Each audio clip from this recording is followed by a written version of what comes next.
Hello and welcome to the latest episode of the Terrace Scottish Football Podcast. I am your host, Craig Fowler, and welcome to this show where we're going to be looking back on not only the Scottish Premiership action which took place over the weekend, as there was 3 games going on, and there were only 3 games because, of course, it was also Premier Sports Cup weekend, semi-final weekend, I should say, with St Mirren and Celtic winning through from their 2 ties, and they will meet in the final next month.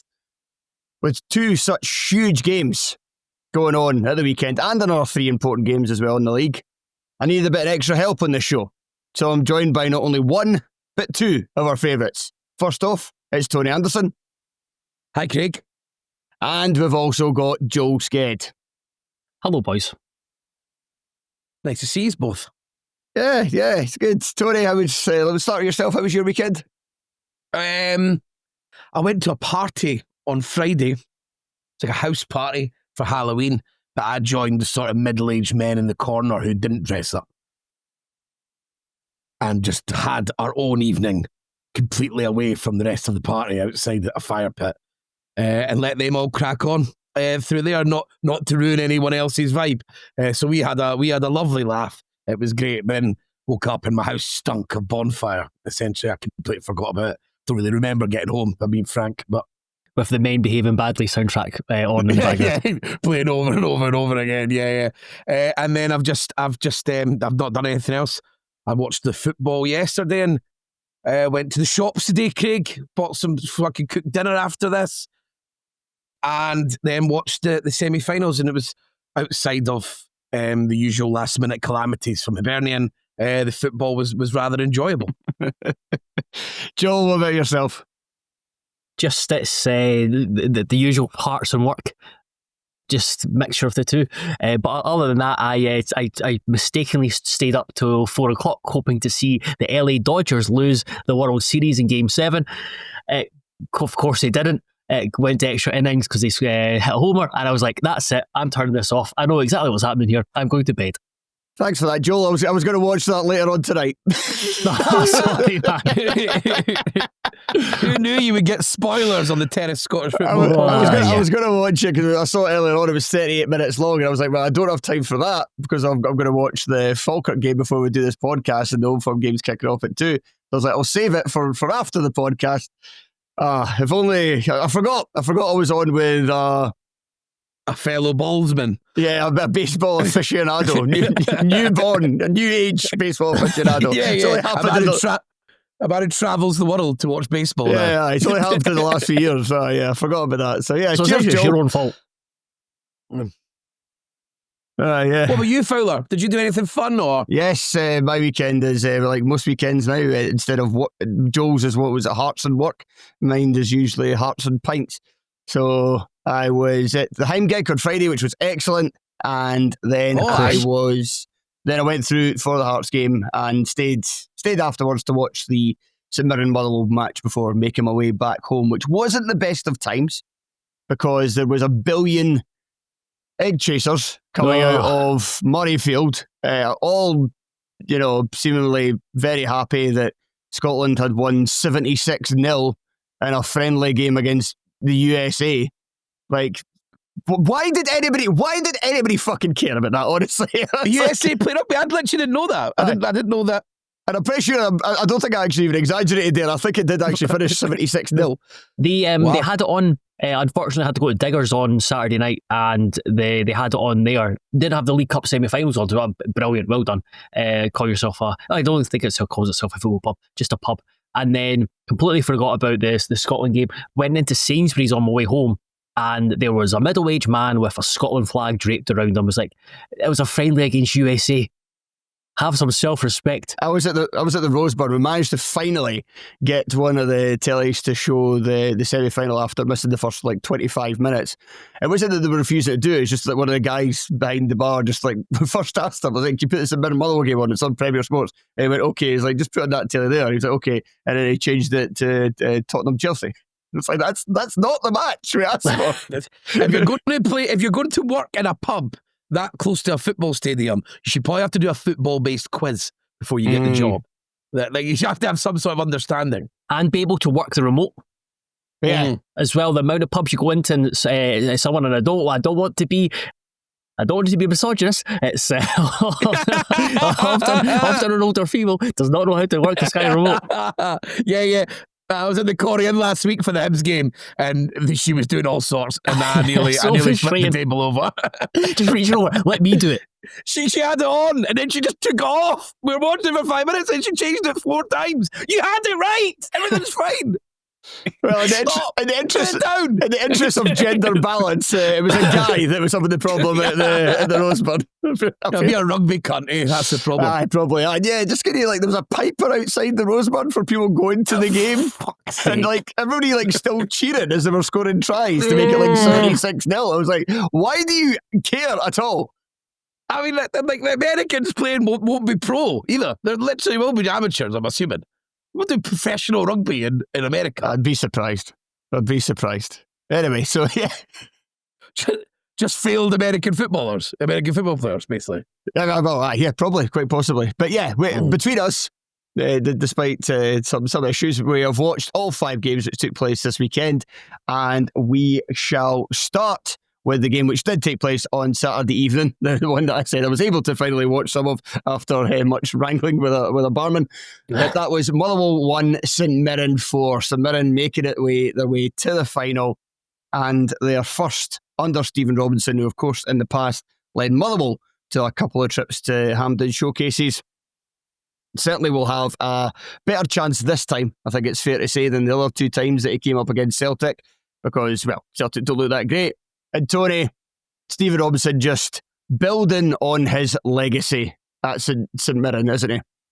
Yeah, and I remember I'd done a pod with you earlier in the season where I was kind of shocked that Robinson had signed a new deal, because I thought he's a certainty to get a new job soon because of the consistency of his time at St Mirren. It's just really unusual. Like, you see it every season. If one of our teams finishes third, they drop down the league, or if a team unfancy goes into the top 6, the next season they're in a relegation battle. It just happens all the time, and it just simply won't happen with Robinson. And he got it absolutely spot on again. And this is when they've had a period where maybe I thought the performances have been all right recently when I've seen them, but the results haven't been there. So to go into a game like that when you've not been firing on all cylinders and produce a performance like that, and this is it. I was saying this to Graham when we were doing the preview pod. These are huge when you're a team like St Mirren. You know, it's more like once in a decade stuff. It's not like Hibs, Hearts, Aberdeen, who sort of get there semi-regularly, it feels like, or when you're playing the Old Firm and you probably get beat, these opportunities to get in finals. So these games take on sort of even more significance. There's even more pressure to them. And to produce a game plan and a performance like that and perfect it I just say so much about it, just so much how the trust between players, board and management and fan base, the synergy is just perfect. I've got nothing but admiration for the job that Robinson has done, and it feels like he's 90 minutes away from completing St Mirren. It's win a trophy, and that's essentially like him done. And like I said, just what he's the consistency they have. They've been. You look at him for example, at Motherwell. He kind of had to do 2 or 3 different iterations of Motherwell. Had to kind of evolve. Whereas with St Mirren, they've largely played the same way. They've got an identity and a style. I think sometimes that style or identity gets overplayed with the talk of physicality and being difficult to play against, both of which are positives about their performance and about their identity, but there's a lot more to them than that. And I do think it goes back to Robinson and his ability to make players better and to find them and to make them better individually, but within keeping off their collective. They're always greater than the sum of their parts, but even the individuals are better than probably they have been elsewhere in their career. You look at Jayden Richardson's found he's kind of come alive again on the Robinson. Mikael Mandron's the ultimate of that. And then we talked, I think you talked about it on a podcast recently, Fowler, where Alundolu is just like the stepping into Olasanya, and you go back to Robinson's quotes in the summer where he talks about this is a guy I hadn't realised that played quite a bit of quite a bit, like 16 Premier League games early on in his career, and he lost his way, and that's what St Mirren have done, is they find players who have kind of lost their way, and he steers them right. Continue losing their way, though. Yes, they do. Sometimes they lose their way further than you. But you were spot on there, though, about it's improving players and also finding gems. Because if you go through the spine of the team yesterday, you're looking at Freckleton's now looking like the one that got away for everyone. I mean, the guy's imperious. He can do absolutely everything as a centre half in there. Gogic is... Sorry to cut across you, Tony, but the spine of the team, you go... Gogic was didn't really live up to the bill in the Hibs. He went to St Mirren and has thrived. Killian Phillips, you saw him at Aberdeen, think, not sure about him. Goes to St Mirren and he's amazing. And then Michael Mandron was at Motherwell again. Nothing special. Goes to St Mirren and he's brilliant. And you're thinking, maybe he does get a Scotland call up. Well, Joe, with your Gogic point as well, we should also remember that he, like you say, right at Hibs, he kind of lost his way a bit in that Hibs team, but that was when he was a midfielder. When he was first in the Scottish Premiership, it was at Accies as a centre half, and he was rubbish. Now he's one of the best, consistently one of the best centre halves in the league. But he went unbelievably. Sorry, Andrew. No, just going to. He did start playing centre mid at Accies. Yeah, but he was first a centre half, and then they moved him into midfield, and then Hibs signed him. That was not worth talking over Tony for, Joe. Sorry. No, sorry.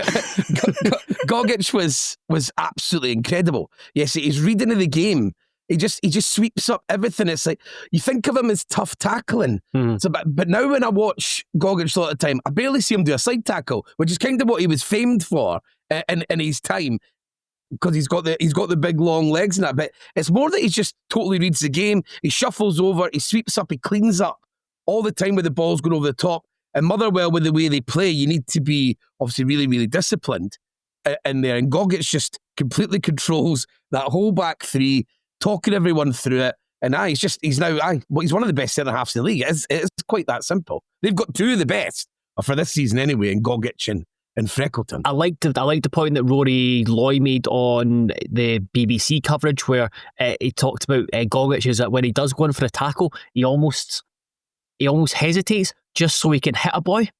And I like that. I really like that. we like players that kick folk, basically. Is that what you're saying? Honestly, I've got the St Mirren in terms of the teams in Scottish Premiership. Do I like St Mirren? No, but do I admire, and if they're the team I would like to watch the most still in Hearts, it's probably St Mirren, just because of just what they are.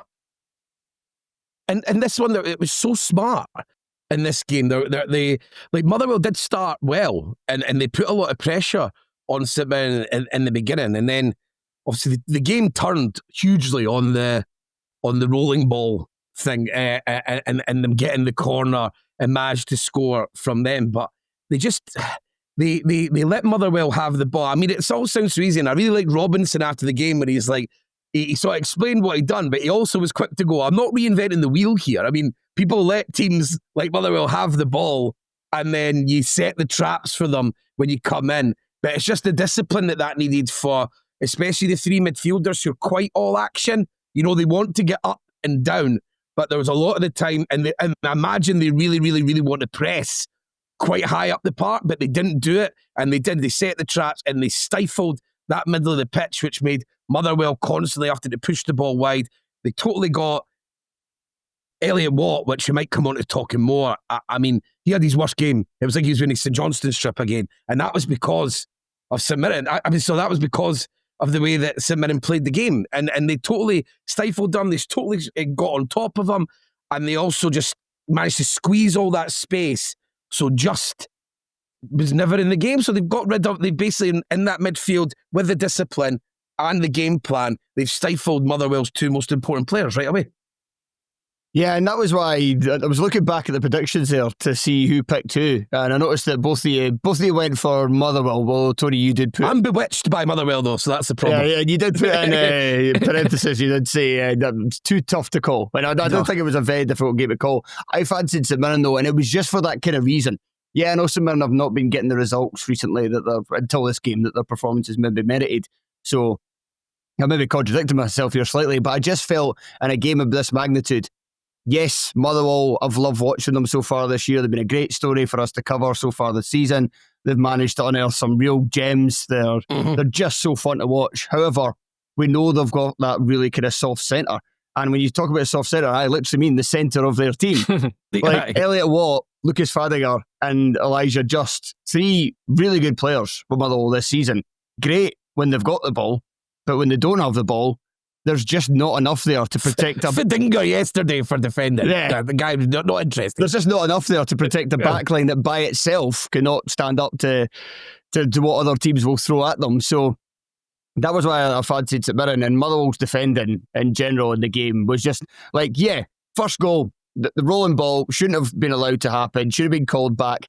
But Johnny Kachubis, what are you doing? Why are you giving the ball? That's not what you do. Why are you giving him the ball as well? Yeah, it's like everyone knows you hold on to the ball till you get set. I mean, it's just simple stuff. And also, but then I always have a lack of sympathy with clubs, and even it's the same with my own team when there's like complaints, but then it's like a completely different phase of play in which the goal was scored. Yeah, okay, they shouldn't have been allowed to take it while the ball was rolling, but then just defend the corner. Like that. Goals are scored. A bad corner. Defend the bad corner. Goals are scored for corners about 2% of the time. Like you can still just defend it, and then nobody thinks about that decision or non-decision, as it were. Anything else to say about anybody want to say anything else on Motherwell before we move on? I just think it was a real.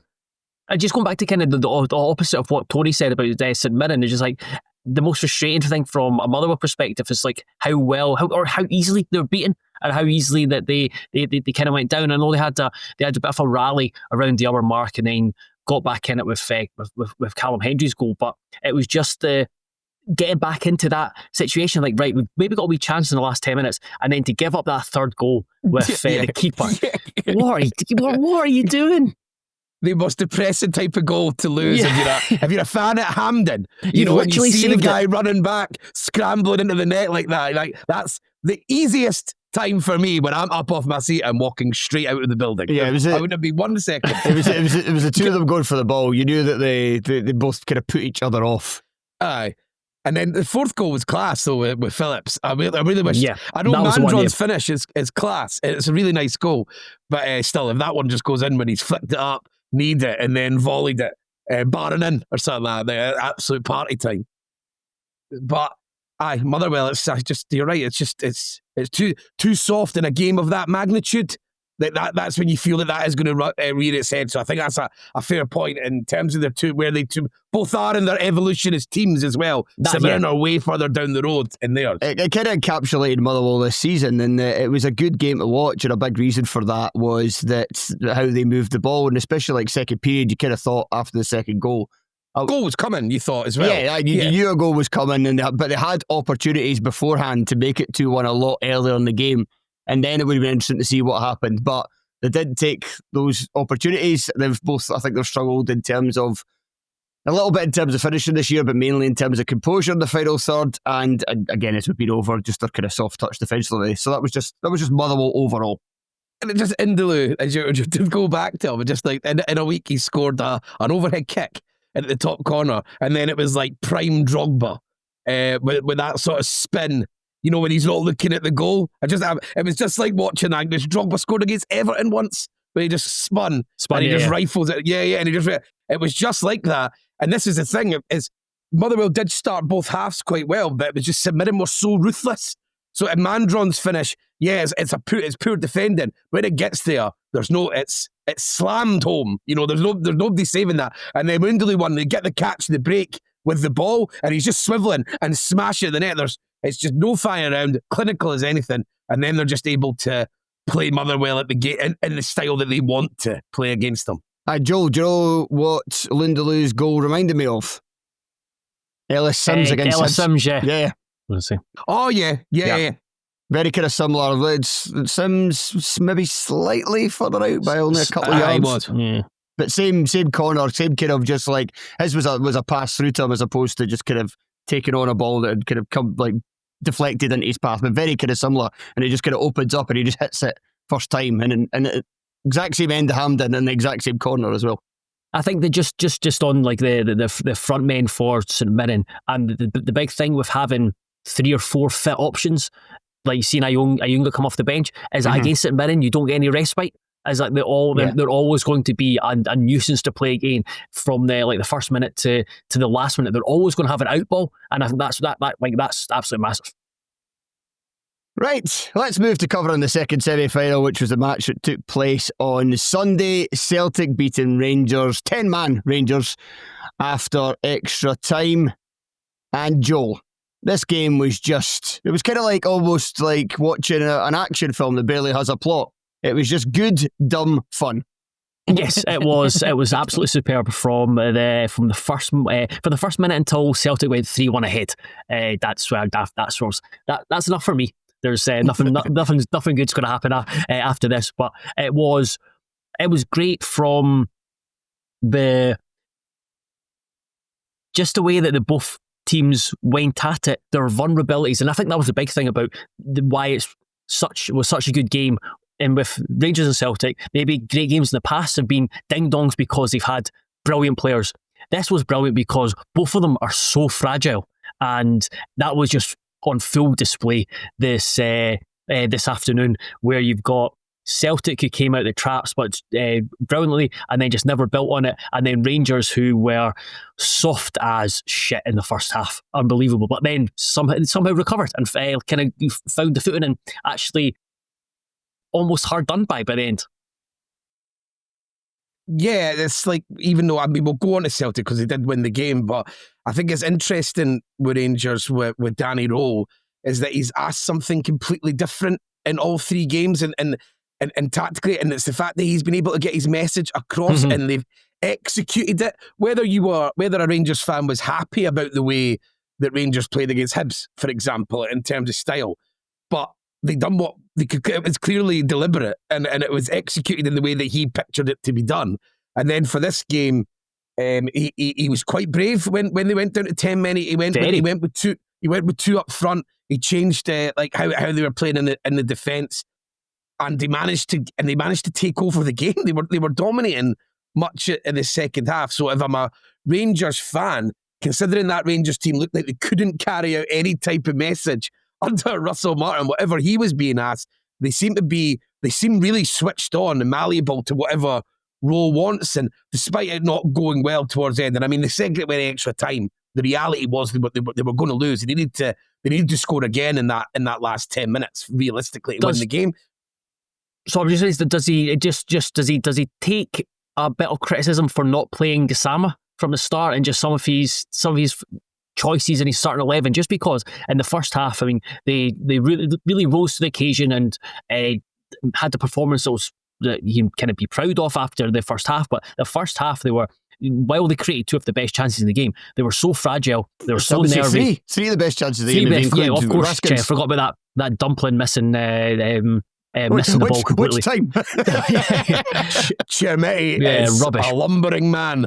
Like, I don't see what you get when they 8 million. I don't picture what you've seen to make that type of, like, the attributes just aren't really there. They just seem to get.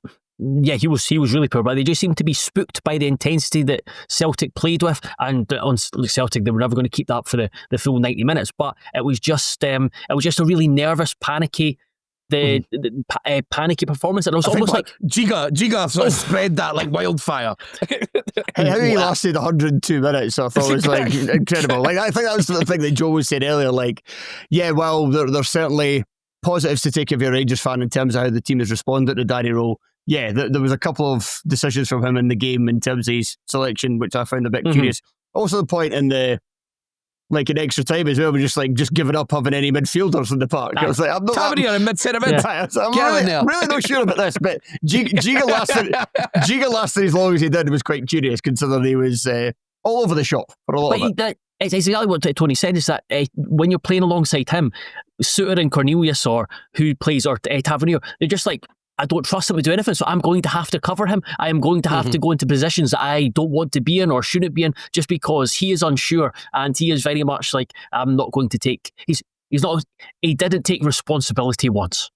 he loves a fresh air swipe at the ball, and like clearances are poor. It's like its recovery pace is what he's obviously like. That's what people like about him, because he saw the one when the ball went over the top, and I think it was Tineke or maybe Forrest was sprinting away from him, and he managed to get back in. And I see that's why he probably stayed on the pitch, simply because they needed someone if they were going to push on with 10 men. That's the only reason. But the way, I mean, Suter was spending his life souping up behind them. He was practically just playing behind them, like in a line, because he knew he knew what was coming. So I'm not sure about you, Giga. Well, we moved to Celtic because it was a bit of an interesting one with I felt that guys like Tierney made a good impact off the bench. James Forrest made a really good impact as well. But also you had guys like Johnny Kenny getting the opening goal. And then a player that I'd like literally never even heard of, Callum Osmond, coming off the bench to make a big impact as well. Get the goal that finally kind of put them. Was he got the second or third? I've kind of blanked on that. He's got the third. The third. He made sure of it. Oh yeah, of course McGregor got the second. But yeah, even then, so you had like Forrest, McGregor, Tierney, the old guard doing their bit, but then also these kind of younger guys, or guys who you didn't see much of under Brendan Rodgers, to put it another way, where you also talk about Trusty having a decent game at the back, and Sirachi coming in instead of Tierney and starting most of the game. But at the same time, like you list all those positives off in the first half of what they were like really good in the intensity they played with, and it's obviously, I go back to the conversation we've had the last couple of podcasts, Fowler, and impact that maybe Martin O'Neill has had and on the team, and clearly had a response and kind of rose and kind of played the opponent, but also played the occasion where they added a lot of intensity and tempo into the game. But if you're a Celtic fan, you'd be pulling your hair out at elements of that second half where you lost all control. There was a lack of, yes, you still created chances and lack of ruthlessness, but there were just moments where you're just thinking you are allowing Rangers to come back into this. Rangers did really well, but I think Celtic also had very much a part to play in that. Yeah, what would worry me, and what I think rears its head again, is it's attitude. It's all attitude with Celtic. That seems to be where the problems lies. In the first half, it's intense. He's managed to get going. It's an old firm game, so you sort of see them, for this group of players anyway, sort of at their best that we've seen them this season. But then when it goes down to 10 men, it's like the switching off. And it's sort of like sitting back, not really being as intense in the game, sort of like taking it all for granted, which has seemed to have happened when they've played the lesser lights in domestically and in Europe. So that's a worrying trend that was still a thing when the opportunity came that they could sort of put their feet up, they sort of took it straight away. Even though, like, I don't know why a team feeling good about themselves would be licking their lips, like this, we could turn this into a party, and so it's still really, really strange. But I think the Tierney one, he was good when he came on. I think if he'd started, they might have been out of sight sooner. With the way that Giga played out on that right hand side, and obviously the other wing back being Tavernier, because Tineke had a really poor game. He was really, really wasteful. He had so many good opportunities out, like in the first half. So I thought if that was coupled with Tierney in there, with the way that he looked when he came on, they could have murdered them in that period. And Tierney certainly got involved more than Sirachi did in his 70 odd minutes in the park. You should probably talk about the major refereeing calls to this one. So Asgard's red card, I've got a bit of sympathy for him, because he realises at the last second what's about to happen, and he does try to pull out of it. Yeah. But he catches him high, and he catches him hard, because he goes in at quite a speed. And in fact, the two of them are going in together at quite a speed, and it's when you saw it, when I watched the replays, I was thinking, that's not a red card, because it would have been fine. But then when they showed it back at half time and they showed it at real speed, I was like, actually, yeah, that is kind of excessive force. And yeah, I don't think it's not intentional. He's looking for the ball, but it's just he has to realise sooner that he's putting an opponent in danger with basically what he's doing, and he just realises just that split second too late, can't pull out of it fully, breaks his studs on Rouse's leg and goes in at quite a speed as well. So yeah, while I have my sympathies, I thought red card. I don't like it being a red card, because I always think with things like red cards, I want it to be sort of like content, but somehow he's unfortunate, but unfortunately he's still endangering an opponent.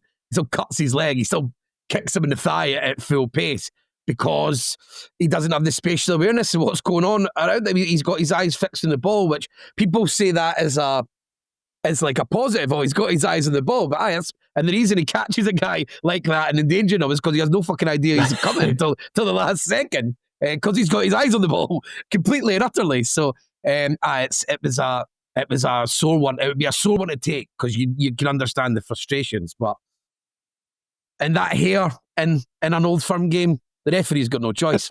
Who was the Celtic? The Celtic, like, was it Laxalt? Yes. Yeah. It It looks too much effort how to get all that. It's just too intricate with these lines in here. Making artwork out of your head has always been something I can't be around. Talking of fashion though, Martin O'Neill, whoa, you're 73. You know what it reminded me of? If he was Celtic's Christmas video, and he was like the granddad, and he just turned up at the door in his new tracksuit that he got for Christmas. He had those vibes. Just because that wouldn't have just been the go-to stuff for the manager. That's got to have been, I've taken time to pick that out. You know, that's not front and centre in the club shop. You know, that's a bit more retro. With Chris Vincent, he looked like Mo Chara. I think it's Cara. I think it's Cara. Mo Cara. But I was, which very tickled me. He did look like he was going to a kneecap concert. He's missing the balaclava. And then we had Austin Trusty with a really bizarre decision right on the edge of half time.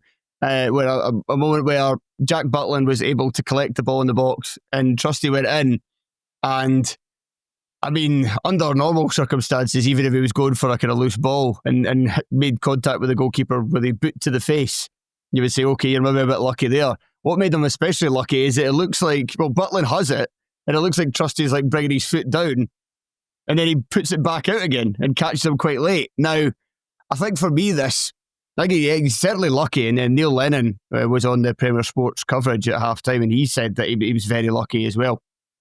And I think a couple of other members of the panel were the same. I think the main difference, the reason why he doesn't go off, is just it's the force. It's a lack of force in it.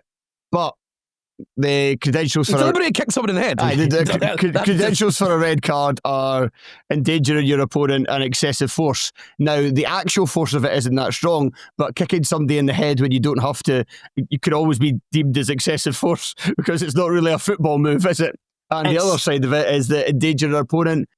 Is he going to give him a head cut for that kind of force? No, but you know, the face has other things on it which you don't need to really strike that hardly to do some damage, so you could also argue that as well. I could see why the referee didn't give the red card, but like I say, he was lucky.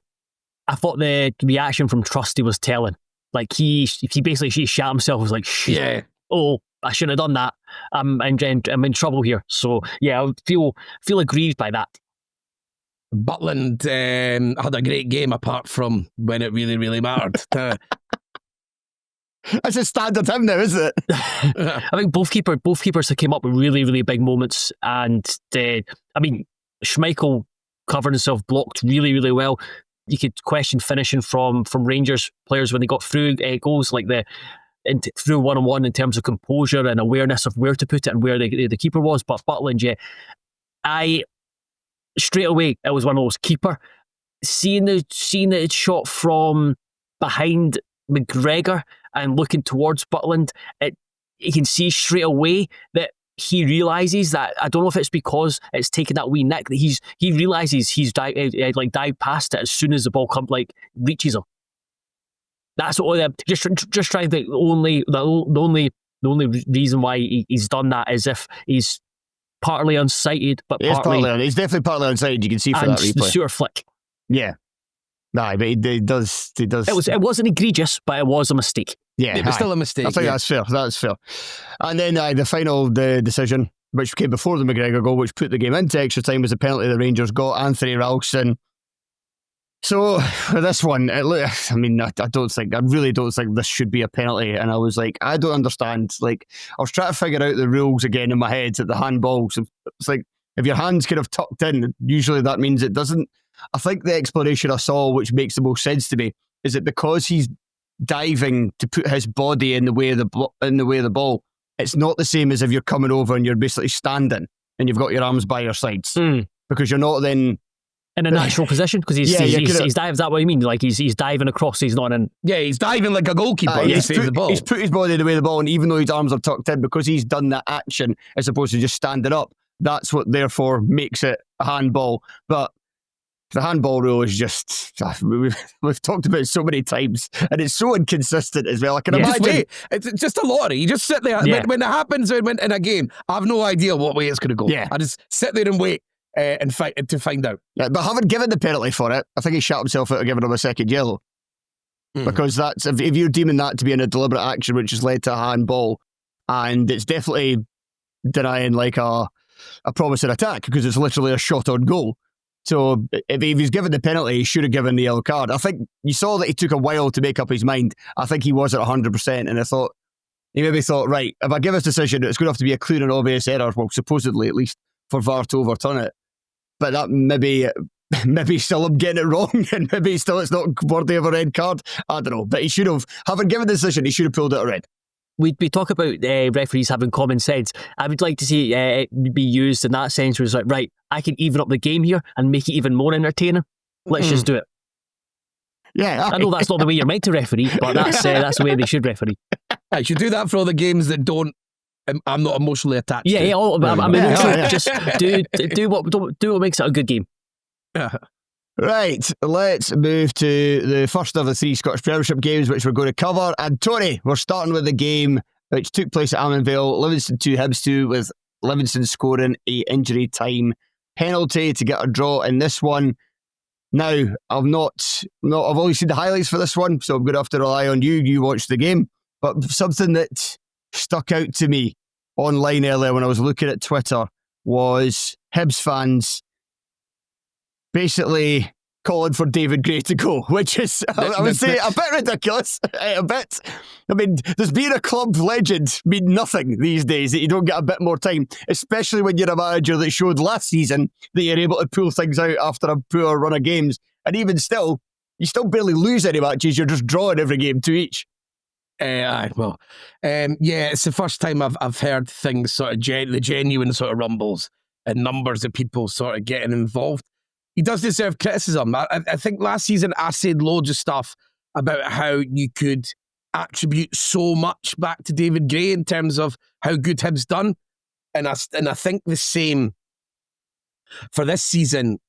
Tactically, whenever Hibs go ahead, they instantly go into like a much more defensive. They rarely go for the throat of teams. It's bizarre, considering they're not particularly good at setting on leads. I don't know why they insist on trying to do it. Another issue, and obviously with things like last minute goals, it's like concentration and mentality. I know sometimes it's individual errors and stuff, but I think it's a direct decision from the manager on how he wants to play. Just suddenly wants to start defending the 18-yard line the second it goes into if you talk, like the derby's an easy one because I know you two would have watched that.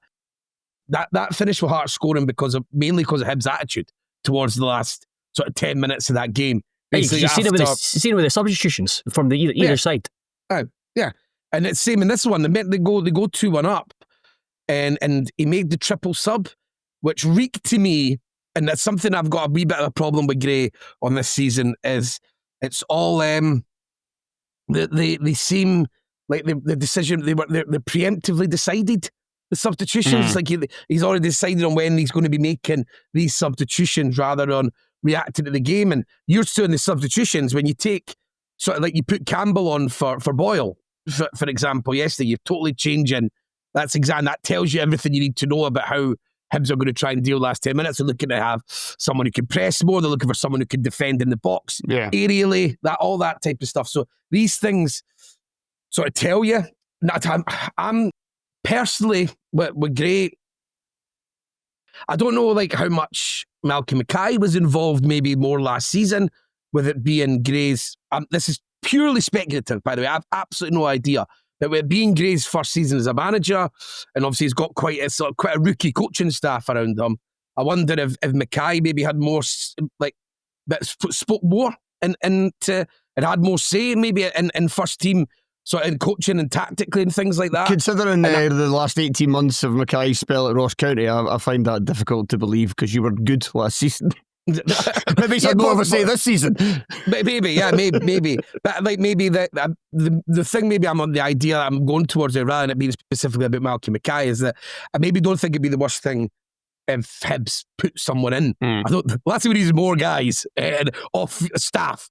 Like there's made up jobs at Hibs, but Just on. So, do you think it's just a kind of almost a lack of experience for David Gray and the coaching staff around him? Because it does seem like it would be, and go back to the question, like the bigger point that Fowler asked was like, you would be like removing Gray would be like very reactionary, but also like very early in that you could sack him. He's learned from this experience and he goes somewhere else and he is a really good manager because he's learned from it rather than learning at Hibs and becoming better and better throughout the season.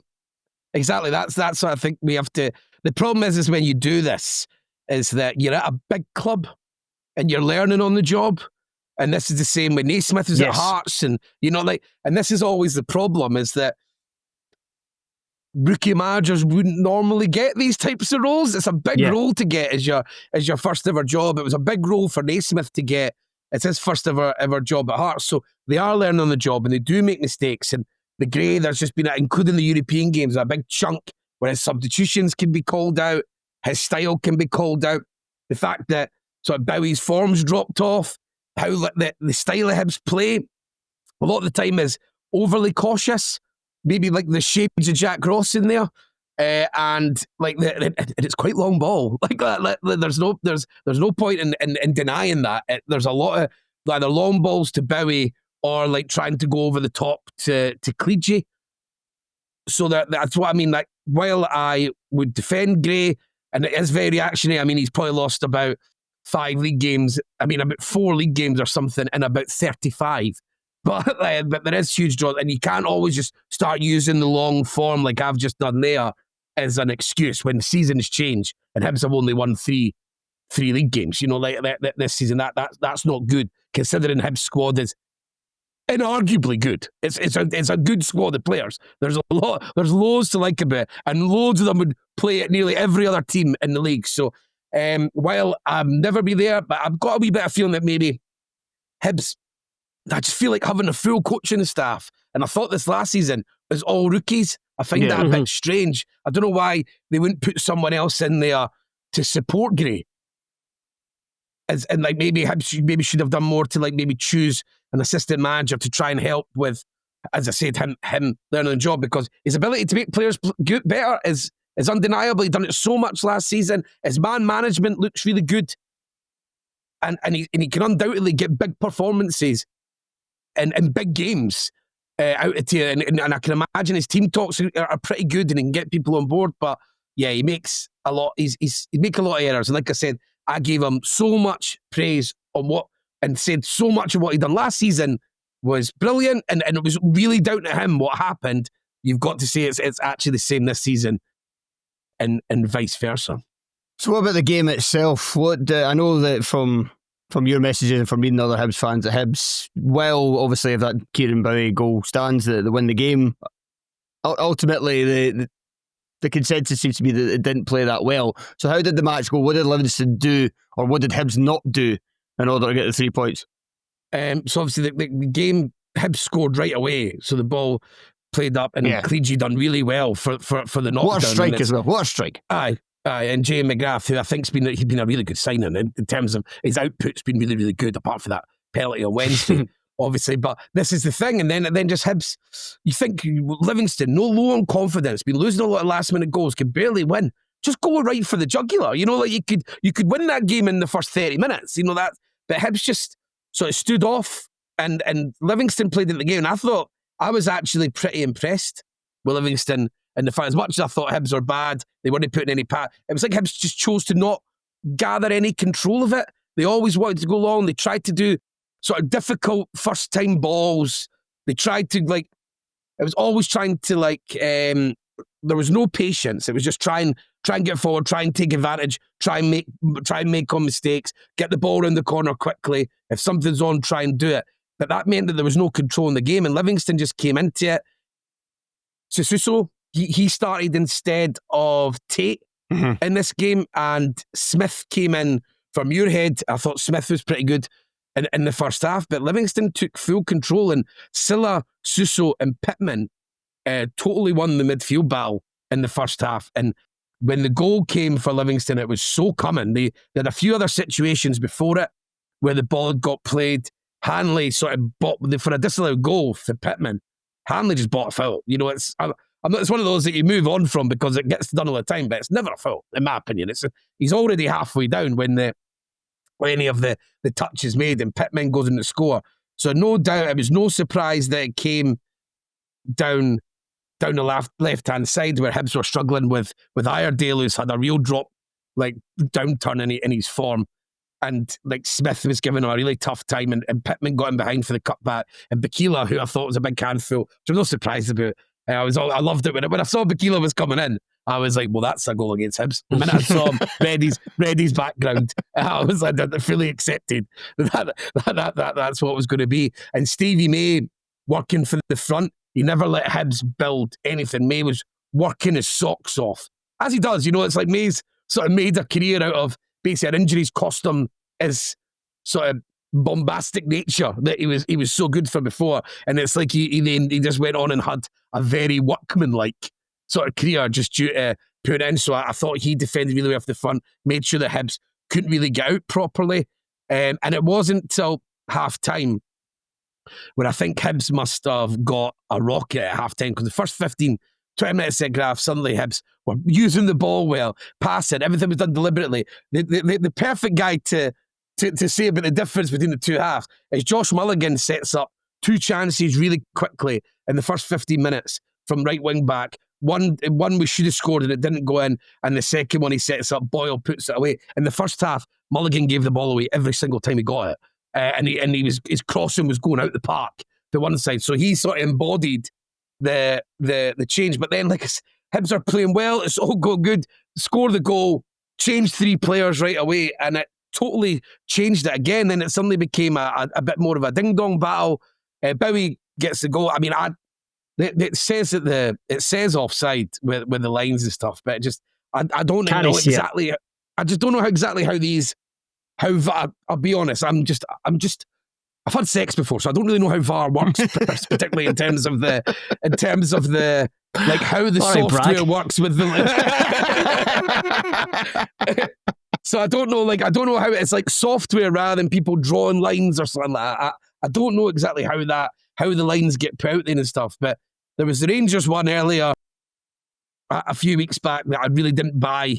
There's the Motherwell one with Saeed the other week that I'm not sure of. There's one in the Falkirk game where I'm like, I don't know if I buy. So it's like just these lines come up and it's like a factual thing's being told to me, and I'm like, is this a fact? I'm really not sure I buy any of this with how we use this technology here and the fact that we know that it's because it just the minute when I saw it, I was like cheering in my house. I was like, oh, brilliant, like writing on the group chat class when I saw the replay, because I'm like, right, that's a goal, 3-1 Bowie up the road, that type of chat. And then I was stunned when it had been given offside, but I suppose it's went up, and that would have been great and the game would have been over.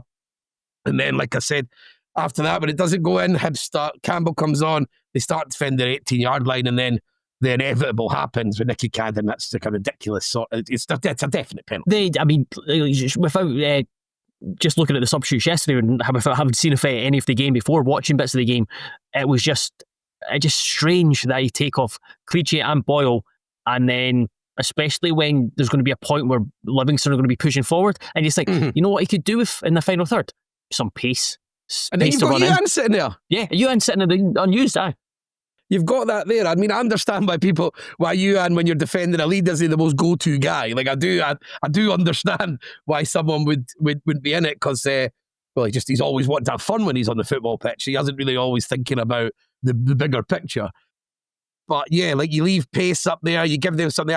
You as I said, Hibs do this every time. They just allow teams onto them, regardless if they're shit or not. Like, you know, it doesn't matter what the game's like. It's like they'll just retreat, and then they'll try and defend it, and then not be good at it. So it's just continuously, like, the tactical idea, like, it's not working. We're going to concede a goal, and it's just in the air of inevitability about it. And it's just, and with this season, the other problem will be, like, with the grey stuff coming now, it's because Hearts are doing really well, but because there's clearly an opportunity to do something this season. You know, it's clearly an opportunity to be right involved, and there's just no reason that Hibs squad can't be fully involved. It has to be. It comes down to the management of it, because the players that were signed that have been brought in, Chaiwa was superb yesterday, for example. Chaiwa was head and shoulders the best player in the park, and he was really good when he came in against Rangers. So, I mean, a lot, and Hanley's been brilliant recently. Salinger's been a massive upgrade. So you're looking at the business still looks like it was pretty good in the summer, and we know that he can get a lot out of the players, but there's huge issues about getting that ball out to the left. We can't get the crosses in as much as we can for Nicky Cadden, because we can't switch the ball as much as we used to. We can't do that as quickly, and I really think that was a major part of the team that's missing now. Can't get that switch from one side to the other as quickly, because last season when you had Triantis and Levitt, they were both really proficient at doing that, and now that's not there. Every time the ball gets switched, like, say, Cadden, for example, he's under the cosh, so he has to buy a yard, or he has to dribble, and these are the things he's not particularly good at, and then he's not getting the time to measure the cross, so then you're not getting quite the same output from that side of the pitch either. So is Levitt, because Levitt kind of just, he's not started since the Rangers game in the League Cup, is he out? He just had an operation, tonsillitis. Tonsillitis, but he's had something taken out. Right, okay. It was just illness last week, and then it became serious, and he had to go and get an operation. But even before then, he was kind of just making sub appearances. Is he not kind of fancied again because without Triantis, is his defensive limitations a bit too apparent? Well, he's went with Barlazar, so I mean, Levitt was playing a bit, and it does seem like he wants to have one ball player, and then what, like Chaiwa or McGrath or Mulligan and McGrath. But Barlazar's like just kind of the same as Levitt. He's really slow. He's quite tidy on the ball. He makes some really nice sort of punching passes, but he's doesn't really like a tackle, and he lets people run off him. So it's just like he bought, like, just say Levitt again. Right, let's move on to our fourth game, the second Premiership match, and that is Falkirk 3, Kilmarnock 1. The Falkirk Barons up to 5th place in the Scottish Premiership table, 15 points from the first round of fixtures. And guys, I think it's safe to say that all three of us were wrong about John McGinn's team at the start of the season. We predicted them to finish bottom of the table on the basis that we didn't think the guys coming up from the League One squad and the Championship squad would be good enough to carry this team in the Premiership. And we also, not many signings have been made by that point, to be fair. Yeah. But even if we've been told that, they're signing loan players from other English Premier League teams to flesh out their squad, which is they've mainly done, would we have changed our opinion? I don't think so, but they have certainly proven us wrong so far. That was a big thing. That's a big thing for me, and it's been the complete opposite of what I predicted in terms of having a great August. McGlynn getting manager of the month, them getting loads of plaudits, and then not winning for ages. That they've actually kind of had a iffy start and just built their way into the Premiership. They look comfortable now. They've been relatively competitive in the vast majority of their games, even the ones that they've dropped points in. And then you look at the two elements that you've talked about with the players coming up from the Championship and the recruitment. Not everyone that's signed is going to be a hit. Not everyone coming up is going to be a hit. But there's been enough through the spine for both that have been positive. Where you've got Scott Bain coming in has been pretty good. They've got Williams in attack who's been really effective. It looks like there's something there. And then you've got the likes of Calvin Miller, Ross McKeever, Brad Spencer, Liam Henderson, all guys who have made the step up and not looked out of place. Calvin Miller is probably a good guy, about the embodiment of just what you said there, about maybe quite a slow start, struggled to get into it. You thought he's being found out a bit, like especially like when you're an attacking player like him and a wide player. I sometimes think the step up can be even harder because you've got the expectation of like carrying the threat and then creating it and scoring goals. And it looked like he was one of the ones that was going to struggle. But then I think he scored 3 goals in the last 5 games or something like that. He's looking miles better than I. I'm as I said when I spoke about Falkirk on the on the TV show a couple of weeks ago. I'm happy. Like, I think it's good. Yeah. I'm glad. I didn't want Falkirk to. It wasn't because I wanted Falkirk to fail. It just the fact that McGlynn's managed to get this group of players still playing with the principles that they moved up the leagues with and moving through it. It's an absolutely brilliant story, and it puts the coaching of John McGlynn is now starting to look. He's unbelievably good. Like, oh, that's ridiculous what he's managed to do with this group of players, and it really feels down to him. And it's like it's like the old now, the most unfashionable manager is now playing like the most modern, fashionable thing going. It's crazy. So it's on that. It's like where you see a lot of the time where someone says, and you say to yourself, it's like, oh, I'm happy to be proved wrong. You kind of lying because you like being right. But in this case, I'm like very, very much happy to be proved wrong by Falkirk, just because I like them in the Premiership. They're a big club, got a big fan base. They've been through a shit time for a long time. And then also John McGlynn, everything you said, that he's got his chance back in the Premiership after he was Hearts manager. That didn't go well. Completely reinvented himself. But then you look at elements of the game on Saturday, and was it the second goal where I think it was the second goal, maybe the third goal, getting them mixed wrong way, but they basically got the two centre backs, they split as if they looked like they were going to play from back. Scott Bain just launches it. Brian Graham flicks on, and then it's just a case of Williams plays into Miller, and it's a goal. And it's just getting the wee bit of variation. That was the third goal. Third goal, it was a third goal, and it was involving some of their getting the ball in the final third, involving some of their bright players, but also just not being so dogmatic and trying to play from the back. There's that pragmatism, which was always something I was like, will that be there? That's been there, and that's a massive boost for them. And that's a cool thing you can do. You know, when people go on about how you play and your principles, and then just flip it, you can take advantage of that, because, like when you say you line the centre halves up to do what you normally do, and then you can catch a team because the guys at the back are probably switched off. The guys at the other end at Kilmarnock are not thinking it's anything to do with them yet. And then you can totally subvert what people are expecting. And that's why, like, you can have principles and you can have a style, but it doesn't mean you should just let go. And I always say this when I always use Nick Montgomery, because that's the easiest one for me in terms of someone who is dogmatic on his approach to an outrageous degree. But yeah, you still got moments still happen in games. They still need to take advantage of what's happening in the game. And if there's an opportunity to do something and something's on, then you've got to do it. So, fair play to McGlynn, fair play to Falkirk. The place is rocking. They're bringing loads of away fans because this is their best time in 20 years. So they've been an absolute brilliant addition to the league. I was going to ask Fowler, because you've obviously watched the game, or watched certainly the first half in detail. Was there, because we still have to bring Kilmarnock into this, was there an element of Kilmarnock, Falkirk being really good and talking about and doing all the stuff that Tony and I have been talking about, or was there an element of Kilmarnock were miles off in the first half? Oh yeah, there was definitely an element of that, 100%. Like, it was kind of like standard Kettlewell ball, and like they weren't really pressing with much intensity, but they were quite pushed up quite high up the park, I felt, or at least there was a big space between their defensive midfield, and that's just going to get you killed against this Falkirk team, especially when you're playing them away from home, because we know that's what kind of McGlynn's attack is about. You've got Ross McKeever there. McKeever scored again. He's got a decent goals record in the Premiership so far this season, but over his career, that's not really what he's about. He's there to be kind of almost, to score maybe around about 10 goals a season or whatever, something like that. But he's mainly there to be kind of service to the three kind of tricky, speedy, attacking midfielders who play off him. He's a foil, yeah.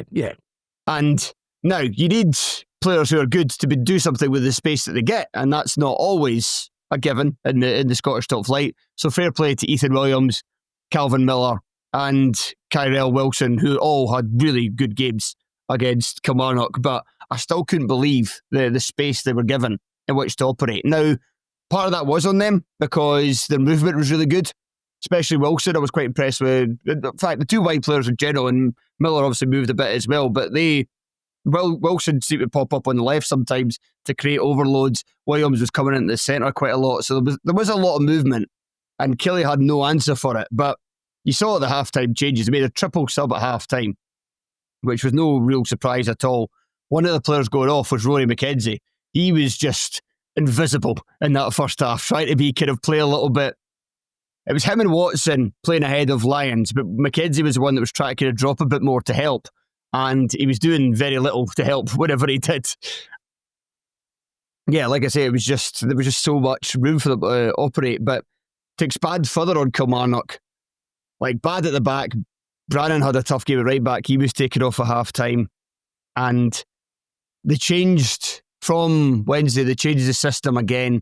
They went to a 4-3-3. Scott Tiffery came into the side, and Dackers, it's now at the desperation stage where he's been rubbish up front for weeks now. So they've stuck him on the right wing to try and get something out of him. But even then, it was like, right, okay, they've stuck him on the right wing. I'm expected to see loads of long diagonals and him head it into the box. I think it counted about 3 times it happened in the first half. And even then, even when they did do it, they got nothing out of it. He had a really bad moment as well where he kind of led a one-man counter-attack from his own half. Like, I think it was like a Falkirk corner, and then the ball broke at the edge of the area, and he did manage to get away for somebody, but then he went up against Keelan Adams, and he knocked it past Adams, and then went to beat him in a sprint, and Adams dusted him by about 5 yards. It was a non-contest, and I was like, oh, you are just not having a good time of it at all at this moment in time. He was poor. Bruce Anderson, you barely saw in that opening period. The one positive I'll give Killie, Tyrese John Jules, son of the guy, Danny John Jules, who was Cat in Red Dwarf. So, I thought you were going to say son of Judge Jules, the DJ. No, not at all. But he was good. He was good off the bench. He looked sharp. He made some really kind of dangerous runs. He was a good goal as well. Somebody that looks like he's got a bit of kind of power in him in terms of, like, he's kind of looks quite well built, but just in terms of his running as well. So be interested to see if he adds something to the Killie attack, because with Daniels out, with Watkins out, with Dackers not in form, it's starting to get a wee bit dicey for Kettlewell at this point in time. I said that before this game. They've got some big games coming up. They've now got 2 home games back to back. And, oh right, is it back to back, or have they got Celtic as well? They've got 2 home games in Celtic in the next 3. I think they need to get they're away Celtic the weekend, and then they must have 2 home games. Yeah, he had 2 home games. So I think they need to win one of those, because otherwise that then turns into a run where you're looking at, possibly 8 defeats in a row. It's Motherwell and Dundee United, but then they've got Celtic and Hearts away, bookending those, so you definitely need to pick up points in those home games. Yeah, and it's not looking great for them at this point in time, and it's having a lot of Motherwell fans saying, "We told you so." And this is going to, as I said, this will be the long period where they don't win. And then they'll go on the 10 games. But we all know what Kettlewell's going to do. It's the same thing at the Finham. So yeah. They'll probably be okay. And injuries are definitely an issue, because the goalie is not great for a couple. That McKeever one. I like that. Everything you're like, that's not a good. Just, sometimes when it's not like when you see like egregious error. It's just something you just tell with goalkeeper. You're not good in goals. You're not a good goalie. There's stuff like that. It's just like, that's a 5s goalie. Not having a decent backup for Striek might be like about to torpedo their season more than anything else. And they do have injuries in other areas which are hampering them, but that's obviously the big one, because I don't think the keeper did well at all for the Can they do an emergency loan, no? Well, he is an emergency loan. He is an emergency loan. They're already doing it. Fuck it. He's causing the emergency. the bigger question, can they recall Robbie McCrory? Aye, because Robbie McCrory's not great, but he's better than the 2 jokers. He's having a great time over there. He's bevying on the pitch. I see his manager. He's in Sweden, isn't he? Second tier of Sweden or something like that. Yeah. His manager was tipping him for a Scotland recall. Well, he might do. Don't have anyone, so yeah, that's true. Do you have hands and play and Scottish? Then you might have a chance, because Gunn's going to be out, so there could well just be in. Just sheer numbers. It's just about numbers. There's a list of 9 guys, and depending on who's fit, is the rotating cast of Scotland goalkeepers. Scott Bain. It's going to be Scott. Richard Keys, Scott Bain. Let's check it. It's Denmark he's playing in. Second tier of Denmark. Not Sweden. It's all the same. All right. Right, come on, Corgi boys, juggernaut, blah, blah, blah. Well, we've talked about Hearts quite a lot recently. We've had them top of the show for at least like 2 Premiership reviews running, maybe even 3. So now we've stuck them at the end because this was just routine, Joe. We were both there. Hearts were pish for the first 30 minutes. Dundee, you can maybe say that they were quite stuffy, quite well organised in that period. I don't think they really had to do much. I just don't think Hearts really played that well at all. Then Lawrence Shankland scores. Hearts take full control of the game. Finish 4. Could have been more. Job done. Up the road. Quite a Lawrence Shankland goal, that one. I see that one quite a lot. Yeah. The dragged shot from outside the box that either goes bottom bins or hits the post and go in. Yeah, it's you can see the difference.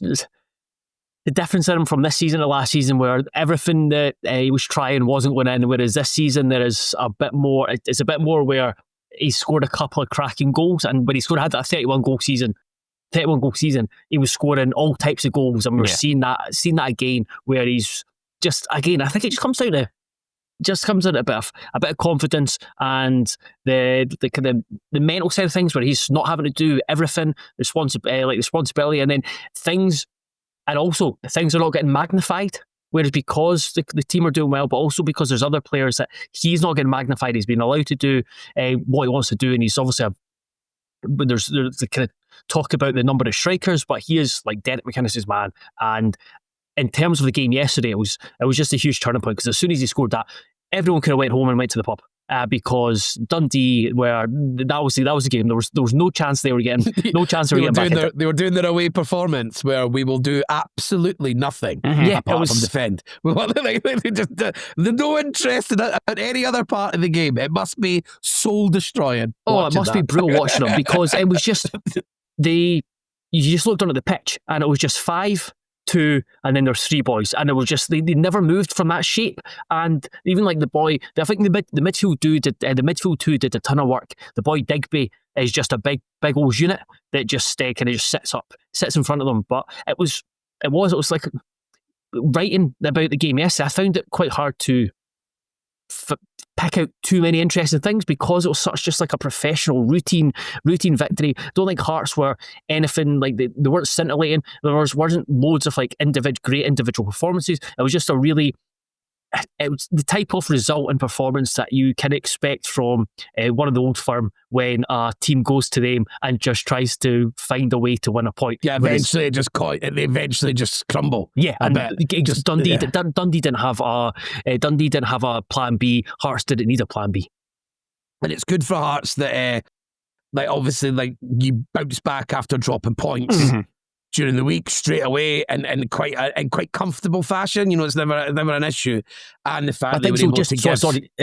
that, I think I was speaking to, I think I was saying to Fowler when I was speaking during the week, that there was, speaking to people, Rangers and Celtic fans, who were probably looking at the Hearts score from midweek and checking on it and seeing the drop points and think that's good. And then external observers be looking, how are they going to respond? And it was the perfect response to that. Then not just winning, which was important. Yeah, it was a perfect fixture in terms of not just winning, but the scoreline as well, where you just look at it. Oh, that was comfortable. That same back up and you're able to. You made a couple of changes, rest a couple of players with Braga, and I saw that Milton got moved back to left back, so Spittle could get a run. So that was good. Halkett got rested as well.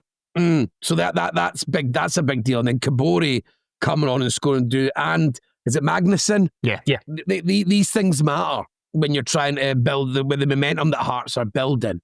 Is that now when everyone comes into the squad, they score goals, they start to feel a part of it as well, and then it means that you're never just throwing them in. I think it was probably good management of McInnes to take a little bit of a chance to make sure and look at this as a fixture where he could afford to do it, because now, as I said, you make it more inclusive in your squad. Everyone's contributing, everyone's feeling good, and that's when you do the great things. Is when everyone's in the squad's all contributing at the same time. It's not just 11 guys or whatever. Yeah, I think he would have liked. I think he said he would have liked to have made more changes to the starting 11, but he didn't want. I understood this completely. He didn't want to be too disruptive, because you've seen it before. You see it before where you make too many changes and the team loses if flow and rhythm, and maybe put yourself under too bit of pressure. He could have changed all 11 and it'd be absolutely fucking fine. So Dundee would never have bothered trying to cross the halfway line. So it's about Dundee away from home. You just have to wait till you score. Once you score, go home. Yeah. Unless you enjoy watching your team score more goals than some fans seem to do. I think that'll do us, guys. Why not? Thank you very much for joining me. Thank you, Tony. Oh, my pleasure. Thank you. Thank you, Joel. No, my pleasure, and sorry for ruining the the World Series for you. And for anybody else listening as well. I suppose it wouldn't be that many people, to be fair. No, there's not that. Well, there's a lot of losers that listen to this, but not those type of losers. Just like me. I'm just thinking about, like, there'll be one massive egg chasing fan who didn't get to see the 76 0. Oh, it's fucking ruined. I didn't save them a skybox. 76 0. I would have enjoyed that. I don't even know if that's out. If I was going to check before finishing, did I actually finish that Scotland rugby result? No idea. I didn't. It was 58 or something. I only knew they were playing because I was in my house vegetating, and my wife came home from work moaning that she couldn't park her car anywhere because obviously all the fans park around my house. Yeah. For the Scotland game, so I had no idea. I was like, what's being played now? Surely I would know if the Six Nations was on. I'm sure I would have come. I would have seen. I would only know through because there's a sign on the pub door or something. That's how I know when these things are happening. But yeah, I didn't realise it was a friendly against America. It was even more ridiculous than 76 0. It was 85 0. No, what's the point? What is it? What is that equivalent of? Like, who's a football country that never ever play football? Well, that doesn't exist anymore. That would be like us playing. Trying to think of a nation who doesn't. Us playing Greenland and beating them 10-0. Yeah. A waste of time. Yeah. I don't think I would ever A, go to the game, B, go to the pub to watch it, or C, cheer any of the goals. Yeah. Just I don't. It's Tony Ralston getting in the act. It's just professionals playing below amateur level. I've never even knew an American that even knew what rugby was. I'm stunned at that they've got a group of guys that travel to Scotland to play a rugby match. Well, there we go. I'm sure somebody will let us know in the Discord or in the Twitter or anything, or on the comments if we've been too harsh on Scottish rugby. America have a few up and coming rugby players. Said no one ever. Yeah. Right, but that'll do us. Thank you very much for listening, and we'll be back soon. Cheers.